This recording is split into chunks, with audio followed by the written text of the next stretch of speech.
Hi, I'm Bill Guy. I'm the chairman of Theta Gold Mines. Essentially, we've got over 5.75 million ounces on the JORC at the moment, which makes us one of the largest resources for a junior explorer on the SX. The board's been around for a long time. There's over 100 years of experience. We've got Rob's built over 8 plants around the world, across Southeast Asia. We've got Thin Birkin.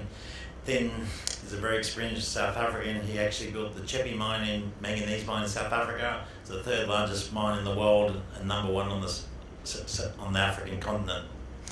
Also got George, runs our operations here. He's a very experienced metallurgist. We've got Johann's a very strong South African character, dual degree, actually helped install the ventilation systems into the deep Wits mines. So we've got a very experienced team. We've got Richie, who's very big on the finance. And we've got Chin, our company secretary as well. So the thing I like about this slide, it sort of demonstrates clearly sort of the area and the situation we're in. We all know that South Africa is the home of gold. So South Africa has produced more gold than anywhere else in the world, so we feel that's a great place to be and a great place to start. Down at the Barberton field, we can see there in the green, that's run and dominated by a company called Pan Africa. Pan Africa has a market cap of over 200 million pounds listed on the LSE. What we have here, we're on the ASX, we dominate and control our area and our gold field, and we're capped at about 36 million today. So I think the main thing to take away from this is that we're the large resource, so 5.75 million ounces under management. There's 620 square kilometres of ground across the gold field we manage across the East Transvaal. We've got 43 historical mine sites. We've got a discovery cost of less than $15 an ounce, an indicated ounce. We've got a permitted CIL plant and a permitted tailings dam. This gives a pretty good head start and multiple mines in the making. So really we've changed our whole strategy to open pit mining, and we'll talk about the reasons for that later on. Currently we're busy doing a feasibility study. We've got reserve drilling in progress. There's 2 drill rigs on site now. We've got detailed engineering in progress. We're pit optimizations. We're identifying long lead items, and we're also engaging some initial financing for the mine.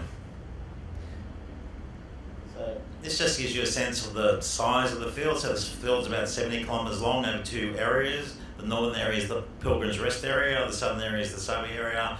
Essentially the reefs are flat lying, dip between 3 and 7 degrees, and this makes them actually very easy to drill out.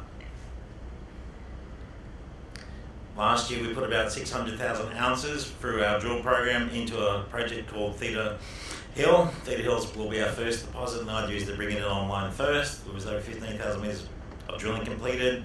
The metallurgy and engineering is nearing completion now, and it'll be a shallow oxidised reef, very similar to Western Australian reef, very simple metallurgy. The scoping study was done as a matter of due prudence for the board, just gives the board a sense that it's spending the shareholders' money in the right way. We've got a feasibility study coming out March, April, so we know these numbers have changed, but what the scoping study did gave the board confidence to move on. We can see it throws out a lot of cash, so it's got, all-in sustaining costs are very low, and gives us the strength that this is a very strong project. The geometry of the reefs are flat, so they actually come out either side of the hill, which is important. So you can see the Theta reef there, you've got the upper Theta reef and the beta reef. And so essentially they're the main target reefs, but historical knowledge tells us that there's only a high-grade reef, but actually as we've drilled more and more, we've also discovered that there is low-grade reef between the high-grade reef. And that will also help the project economics and basically gives us more ounces per square metre. So the main area with focus at the moment is Theta North. That area is currently being drilled out on 40 by 40 to be put into a mining reserve. That area sits on MR83. MR83 has already been permitted fully and is a fully functional mining right. But in South Africa, you have a permanent works on top of that. So that permanent work needs an amendment because it's permitted for underground, but it's not permitted for open cut. So the team in Joburg's working on that as we speak. This just gives you some of the conceptual targets we've developed. We have a thing here called the Bevet Unconformity. Bevet Unconformity is a thrust plane. This thrust plane is regional. So every time it cuts one of these historical high-grade reefs, it starts to thicken up the reef. It causes structural repetitions and lensing. So this is what's causing all this extra gold to be discovered. Originally, the thought process here historically is that the reefs are between 30 centimeters to 5 meters thick.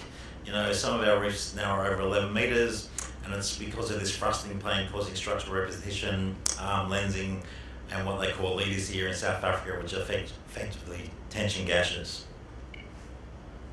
We're going to bring a new form of mining, well, not a new form of mining, but this mining is used in coal mining, but what it does, it gives us a very small environmental footprint. So because we're on the hill, we can push forward on the fill on the high face. We can take out the dirt. When you push it behind us, it means we move the dirt very cheaply. It means we take the gold, we get the jobs, and the community gets its topography back. The hills, the natural fill can all be reinstalled. So we start off with the hill and we end up with the hill. We don't have your traditional open pit. And it's very effective for cost, and also allows us to do the rehabilitation concurrently with the mining. So we think that's when we say sustainable, that's what we mean. And we're very serious about that process.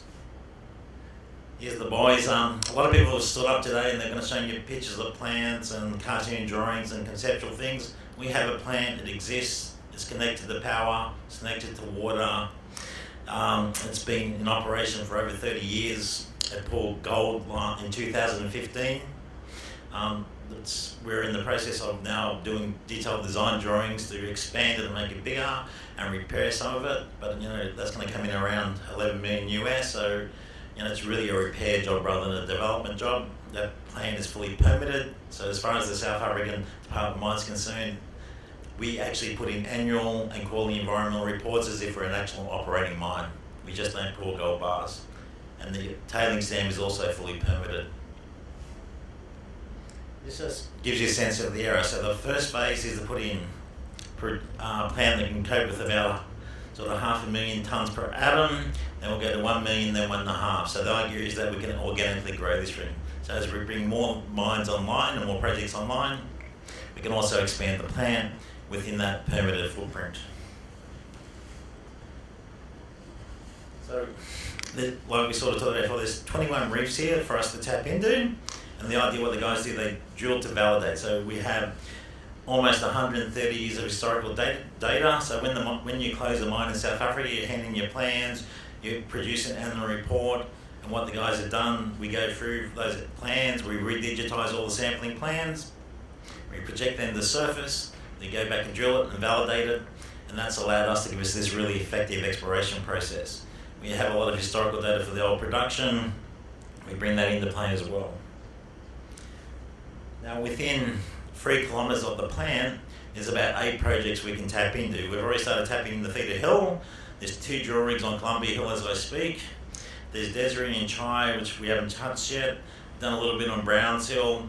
So we can bring all these projects into play within a very short distance of the plant. We've got Balloch and Frankfurt a little bit further up the road, at about 20 k's up the road, and we'll look at them later, but we're fairly excited about Balloch because it has a very high grade. So this is sort of the company's model. We drill, we validate, we're building up a reserve now. Historically, Theta Mines has never had a mining reserve, so the next couple of months we'll declare a mining reserve, for the initial mining reserve. That'll allow us to go to the market with some very strong numbers and feasibility numbers. Allows us to replicate that model again over and over across the field to build out a big number. So essentially we'll have 2-3 years of mine life, then we'll go back to the market for long lead items, drilling to drill out a very large number, and to start bringing the mine into production again.